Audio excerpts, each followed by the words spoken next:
로 기도드립니다. 아멘. 명절 추석 연휴 잘 보내고 계십니까? 사실 정확히 얘기하면 추석 연휴는 어제로 끝난 거죠. 예, 내일부터는 그냥 샌드위치 연휴인 거죠. 추석 연휴 때 어떻게 보내셨습니까? 저희 가족은 처음인 것 같아요. 아니, 처음은 아니겠네요. 캠핑을 가봤습니다. 캠핑을 가서 가족끼리 또 이렇게 좋은 시간을 보냈는데 기억에 남는 게 불 피우는 거. 불멍불멍하죠? 불멍 유명하잖아요. 저도 불멍을 해봤습니다. 이게 불씨가 이게 나무에 딱 타면서 이게 빨개지잖아요. 이제 그리고 시간이 지나면은 불길은 이제 사그라듭니다. 그리고 불씨만 남는데 거기에다가 부채를 확 붙입니다. 그러면 다시 불길이 살아나는 거예요. 이게 이 부채를 붙일 때 그 불씨가 시뻘개지면서 다시 불길이 살아나는 게 너무 신기해서 몇 번을 했습니다. 그러면서 그 생각이 듭니다. 하나님께서 우리 안에도 신앙의 불씨를 우리에게 주셨는데 이 불씨가 활활 항상 타올라야 되는데 불길이 타올라야 되는데 이게 여러 가지 이유로 이게 많이 사그라듭니다. 이제 막 꺼지기 직전에 막 불씨도 있고요. 그렇습니다. 부채가 필요하다. 부채가 필요하겠구나. 그 생각이 들었고요. 아, 하나님께서 또 그래서 여러 가지 부채를 우리에게 준비해 주셨구나. 믿음에 확 사그라지지 않게 믿음의 동역자들도 주시고 또 가정의 믿음의 가정도 주시고 뭐 여러 가지 그 부채들을 우리에게 예비해 주셨습니다. 그 중에 하나가 목회자입니다. 목사는 하나님의 도구입니다. 특별히 우리의 그 믿음의 불길을 꺼지지 않도록 부채질하는 그 도구 중에 하나죠. 말씀으로 또 권면으로 신앙의 불이 계속 붙어 있을 수 있도록 도움을 주는 그 하나님께서 보낸 도우미입니다. 그게 목사입니다. 그리고 분명한 것은요. 우리 그 신앙이 불타게 하는 분은 하나님이시죠. 또 어떤 사람이 아니라 하나님이 우리를 불타게 하는 것이죠. 오늘 본문 말씀이 그렇습니다. 출애굽한 이스라엘을 위해서 하나님께서 이 리더들을 세우십니다. 그들의 신앙이 꺼지지 않도록 계속 옆에서 부채질할 만한 리더들을 세우시는데 그들의 이름이 이렇습니다. 미리암, 아론, 그리고 모세지요. 그런데 이 이스라엘의 귀한 리더들 사이에 큰 분란이 오늘 일어납니다. 그 자초지종을 우리가 함께 살펴볼 것입니다. 사건의 발단은 모세가 굿수 여자를 취하면서 그 여인과 을 아내로 맞으면서부터 문제가 일어나죠.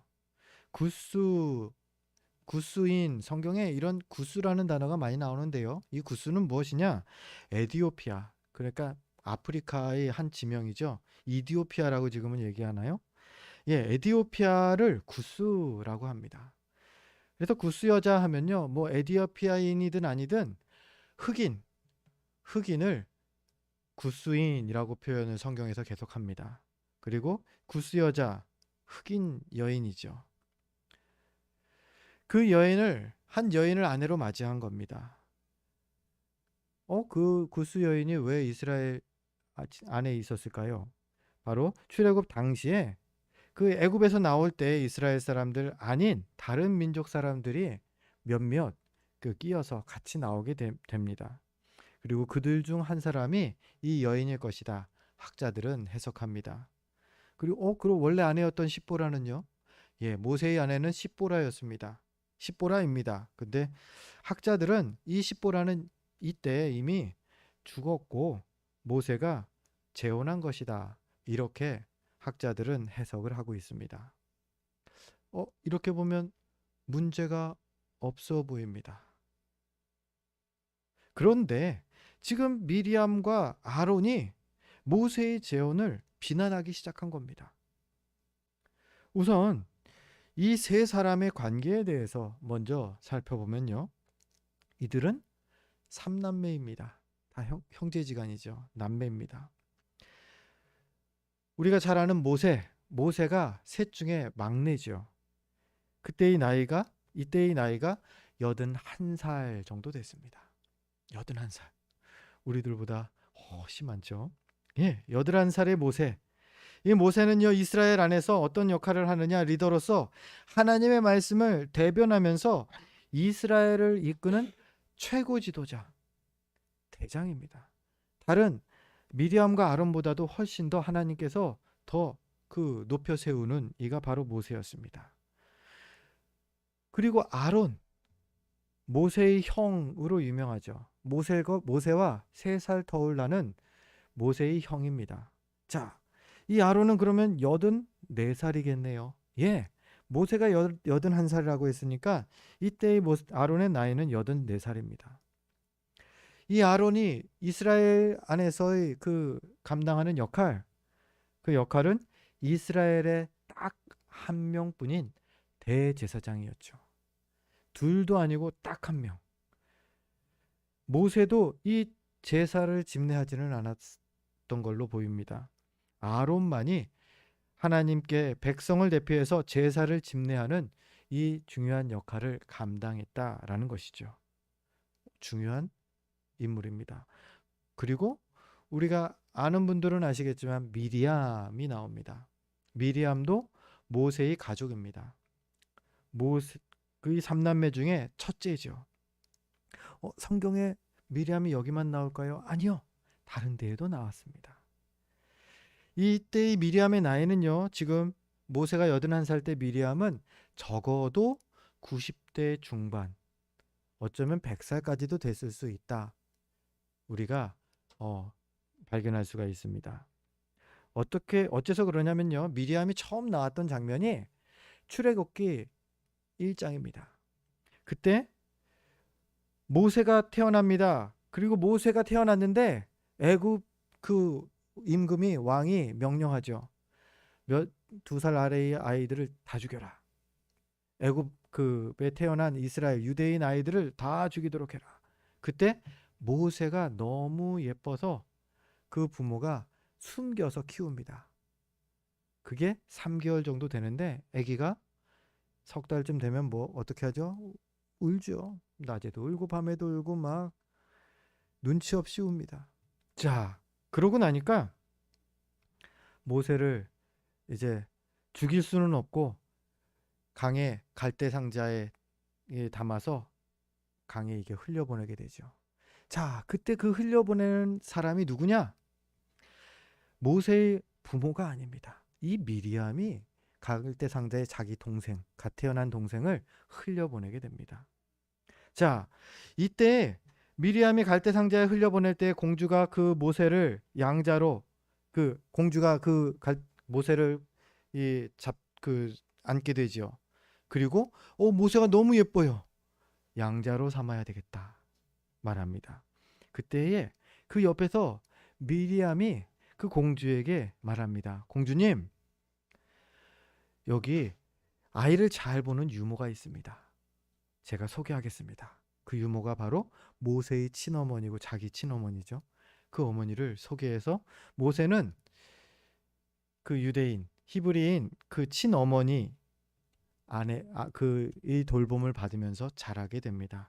이때 미리암이 나오죠. 자, 생각해 보겠습니다. 모세가 갓 태어난 3개월 아이일 때 미리암은 몇 살이겠습니까? 공주 앞에서 이러한 그 표현까지 할 정도면은 적지 않은 나이였다라는 거죠. 적어도 사춘 청소년 정도는 되지 않았을까?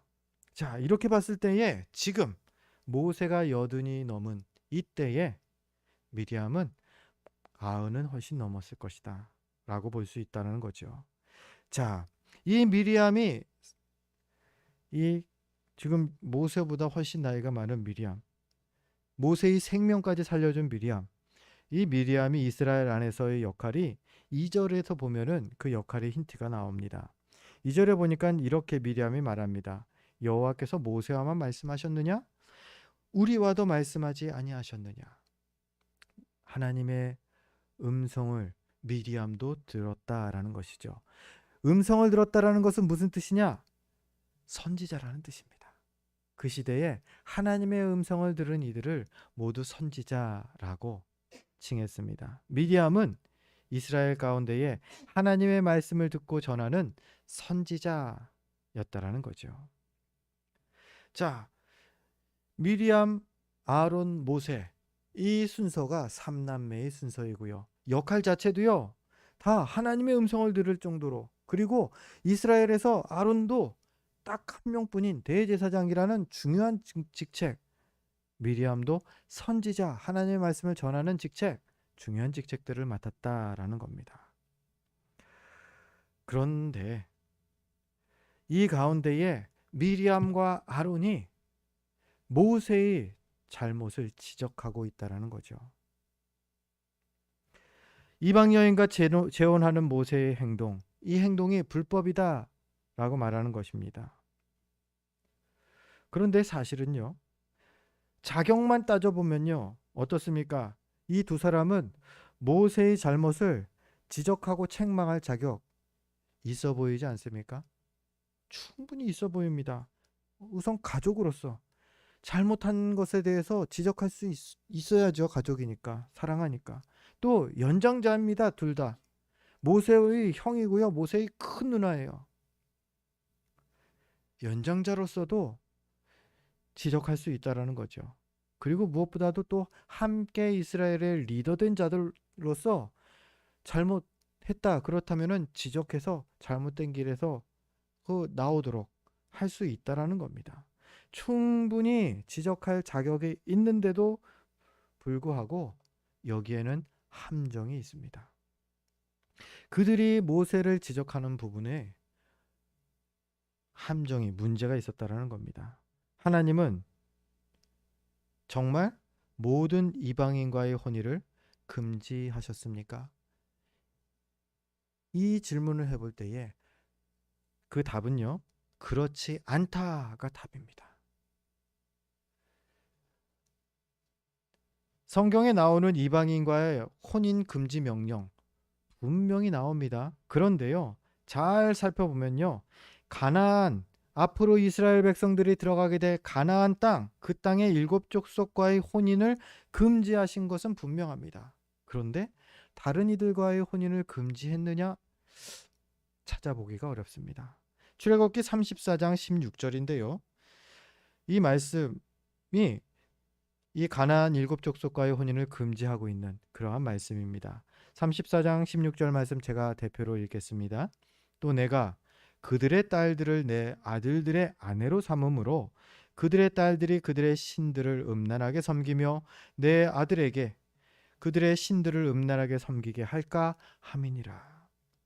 빨간 밑줄을 그어놨습니다. 그들의 딸들을 내 아들들의 아내로 삼지 말라는 말이죠. 삼으면 그들의 그 음란함이, 우상 숭배가 너희들에게 들어올까 염려되기 때문이다.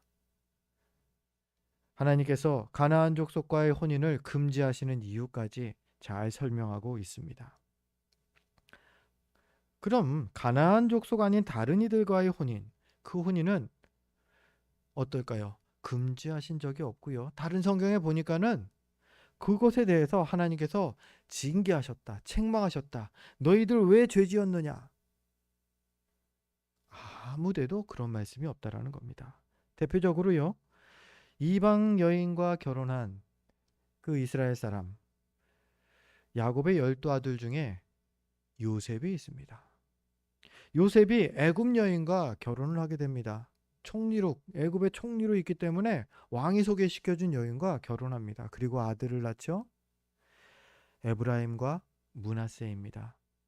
중요한 건 결혼을 한 것까지가 아니라 그 아들들입니다. 에브라임과 므낫세가 이후에 누가 됩니까? 12지파의 무려 2지파의 조상이 됩니다. 그렇다고 보면요, 이스라엘 사람들이 그 이방 여인과 혼인을 금해야 하는 것 한다면은 이 에브라임 지파와 므낫세 지파 전부 다 혼혈이다라고 명시해서 그들을 배척해야 된다라는 거예요. 그런데 성경은 그러지 않습니다. 거룩한 12지파에서 두 지파가 이 에브라임과 므낫세의 자손들이 되었다라는 거죠. 또 있습니다. 룻기가 그렇습니다. 룻기에 나오는 나오미의 며느리 룻, 여러분 아시는 분은 아시겠죠?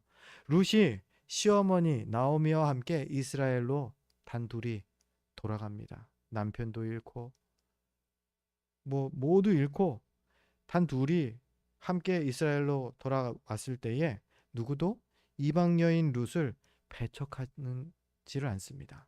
그의 효심을 칭찬하고요. 심지어는 호의를 가지고 대합니다. 결국에는 어떻게 됩니까? 보아스와 재혼을 하게 되고요. 그리고 나중에 그 증손자들하고요. 다윗이 새 조상이 되고요. 그리고 예수 그리스도의 조상이 바로 이 룻, 이방 여인, 모압 여인 룻이 되었다라는 겁니다. 이렇게 보면요. 혼인을 금지하는 명령, 정확히는 가나안 족속과의 혼인을 금지하셨고요. 이방 여인과의 혼인을 금지하지는 않으셨다라는 거죠. 분명 하나님께서는 금지하는 명령을 내리셨지만 이것을 구분해야 하겠습니다. 하나님은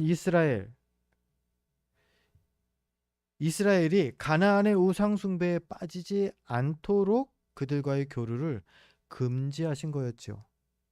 그런데 이 사실을 사람들은 임의로 해석해 버렸습니다. 오늘 미리암과 아론뿐만 아니라요. 이후에 이스라엘의 모든 자손들이 똑같은 그 실수를 범합니다. 자기들만 하나님의 선택을 받은 특별한 민족이고 그래서 그 피가 함부로 섞이지 않도록 구별해야 한다. 이렇게 해석해 버린 것이죠. 이걸 선민의식이라고 부릅니다. 자기들만 거룩한 백성이고 다른 민족들은 어떻다고요? 저주받은 민족이다 생각하는 것이죠.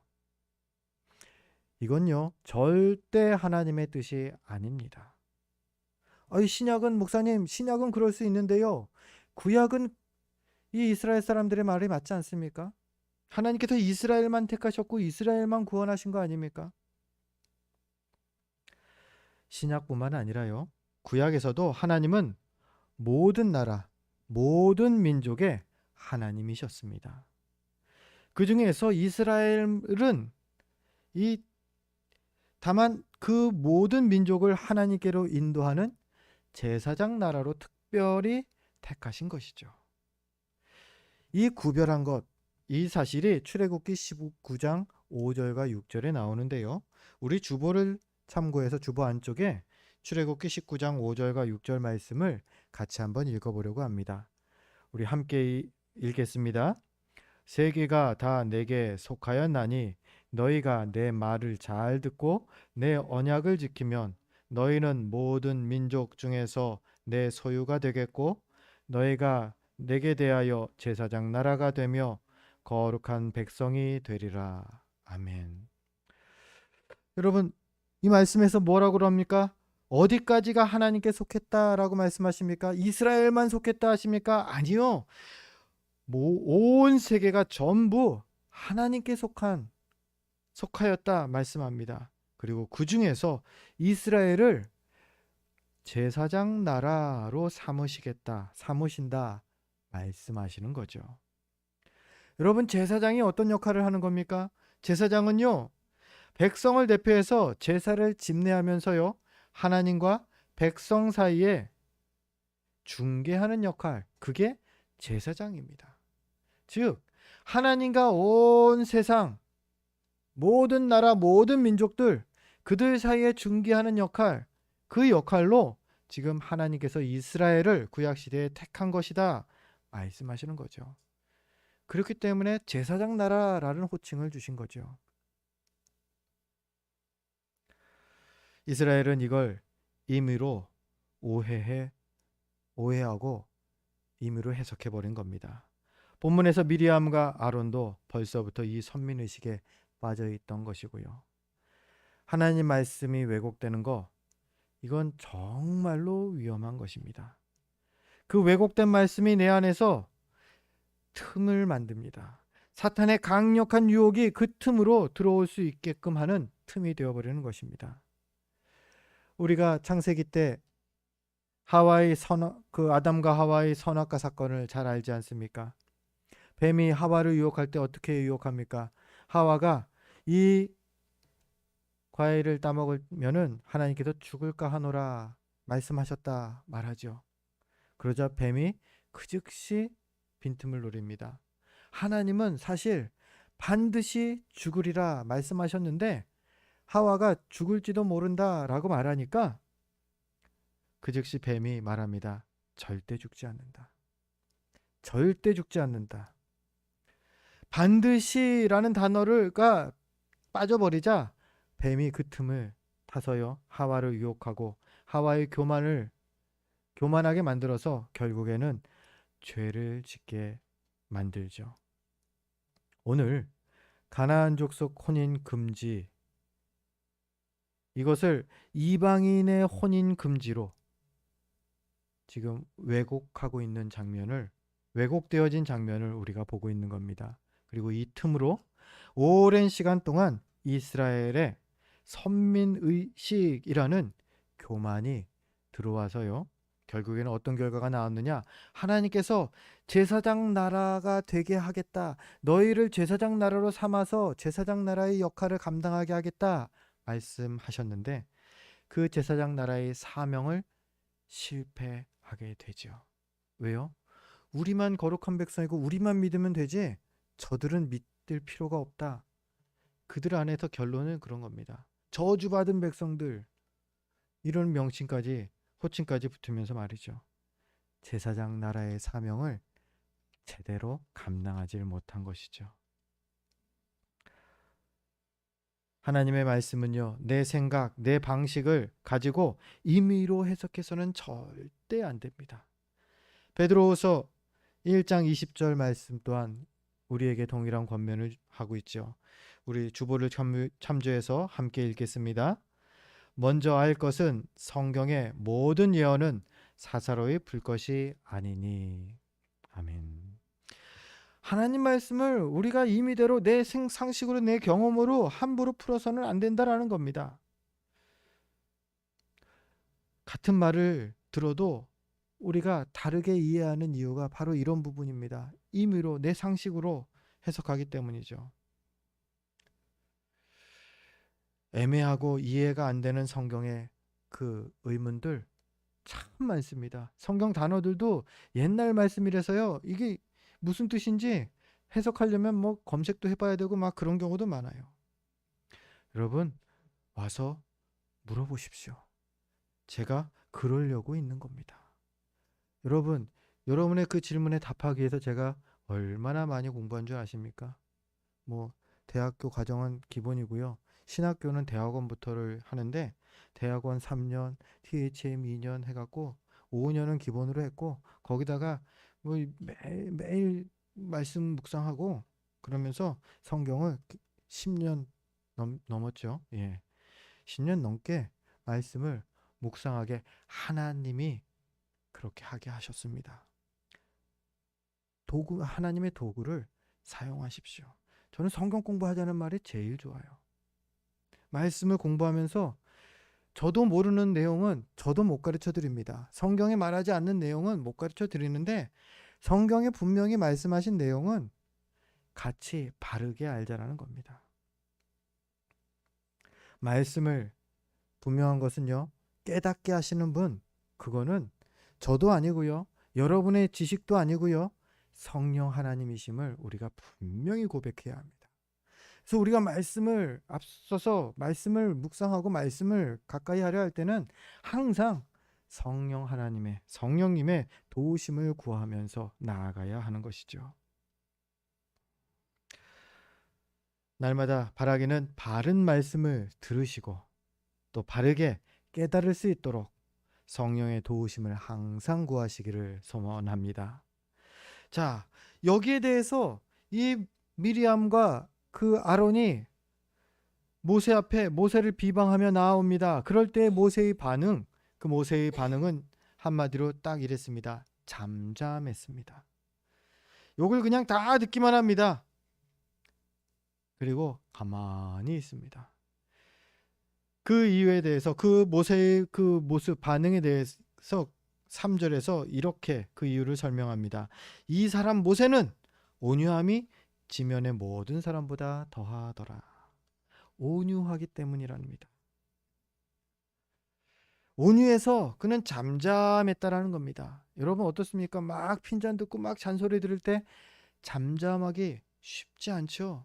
예, 저도 쉽지 않더라고요. 아이하고 싸움 한번 하고 나면요, 지기가 싫어요. 아이한테, 이제 초등학교 6학년 애한테도 이기고 싶은 마음이 제 안에서 막 솟아나요.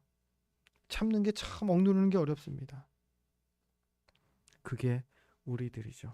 근데 오늘 모세는요, 잠잠했습니다.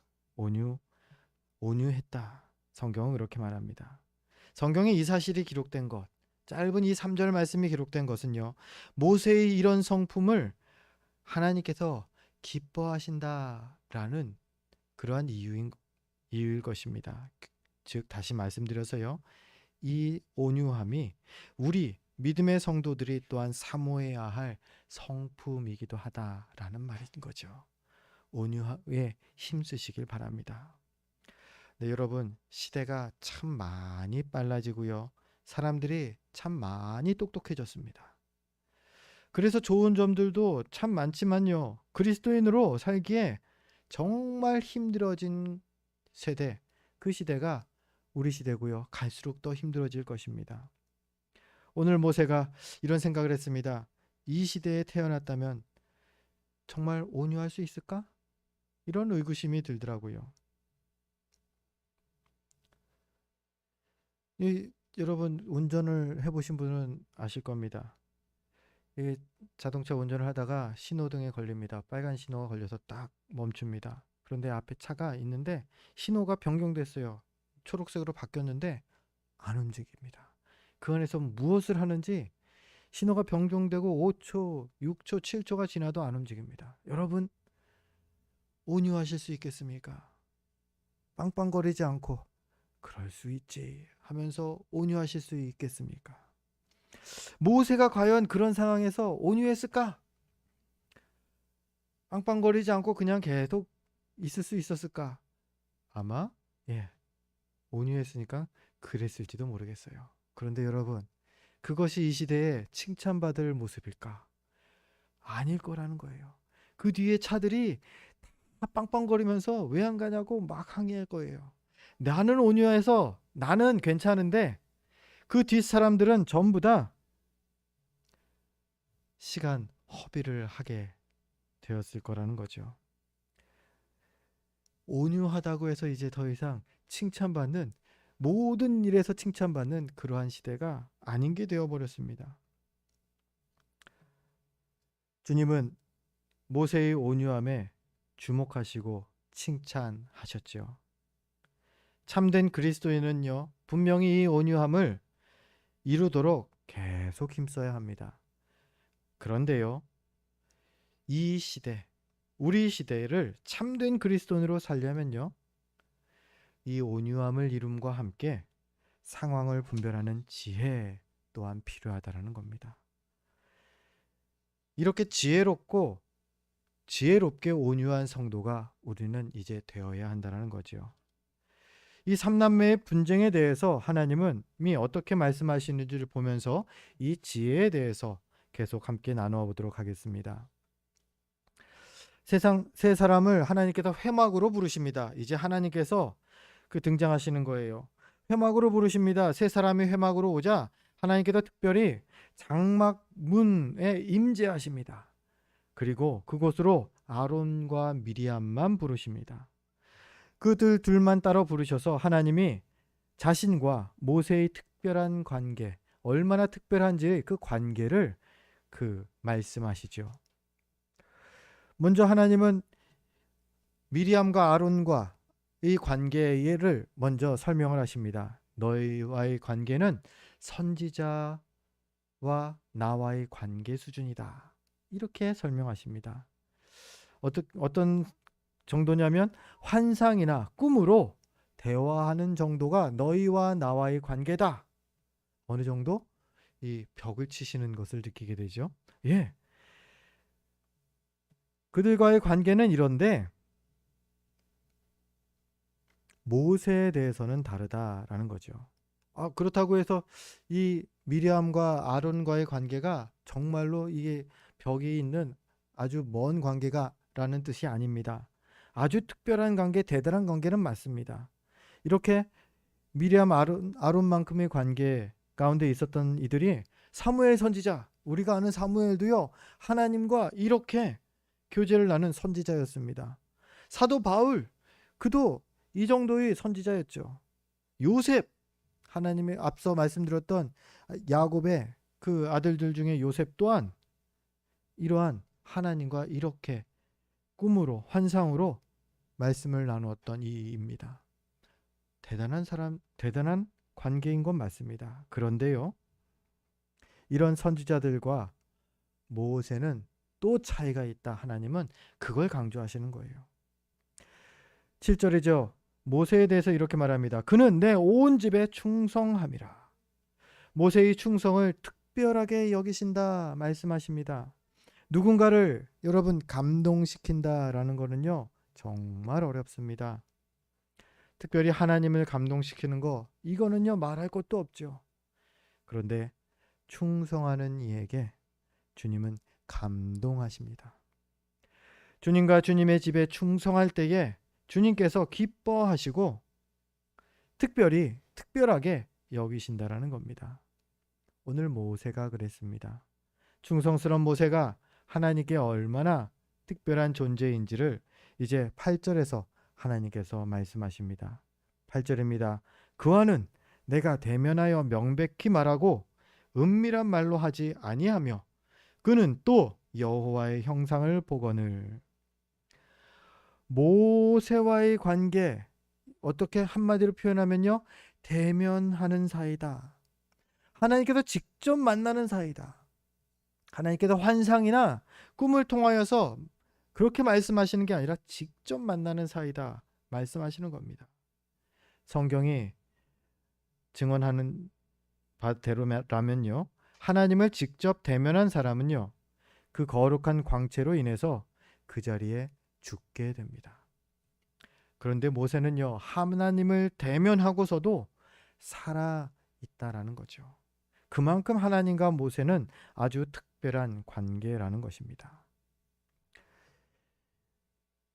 이렇게 모세와의 특별한 관계를 말씀하신 후에 하나님께서 이제 판결하십니다. 근데 하나님의 판결은요, 이방 여인과 혼인한 모세에게는 아무런 책망의 말씀이 없으십니다. 즉 무죄라고 판결하시는 겁니다. 모세가 잘못한 건 없다. 그런데 오히려 미리암의 경우는요, 일주일 동안 나병에 걸리게 하십니다. 그래서 일주일 동안 이스라엘 진영 밖에서 지내는 부끄러움을 겪다가 일주일 만에 깨끗하게 하셔서 다시 들어오게 하죠. 하나님은 이 상황에서 왜 미리암과 아론을 꾸짖으셨을까요? 모세가 아니라. 그럼 하나님은 왜 미리암과 아론에게 진노하고 계신 겁니까? 모세는 하나님께서 훨씬 귀하게 여기는 사람입니다. 그를 비난하는 것, 그것을 하나님은 하나님의 권위를 무시하는 행위로 간주하신다. 오늘 성경이 말씀하고 있습니다. 오늘 미리암과 아론 두 사람이 모세를 비난한 것은요, 말씀을 잘못 이해해서 왜곡했기 때문이기도 했지만요, 모세를 세우신 하나님의 권위를 부정하고 있기 때문이었습니다. 여기서 하나님께서 진노하신 부분, 그 부분은요, 딱 하나입니다. 말씀을 잘못 알았기 때문은 아닙니다. 그럴 수는 있습니다. 잘못 알면 사단이 틈타기 쉬울 뿐이지 그것을 죄라고 말씀은 안 하십니다.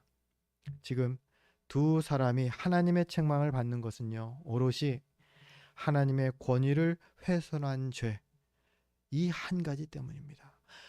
모세의 권위를 깎아내리려고 했던 것이 하나님 보시기에는 하나님의 권위를 훼손하는 것이다. 이렇게 보았다라는 것이죠.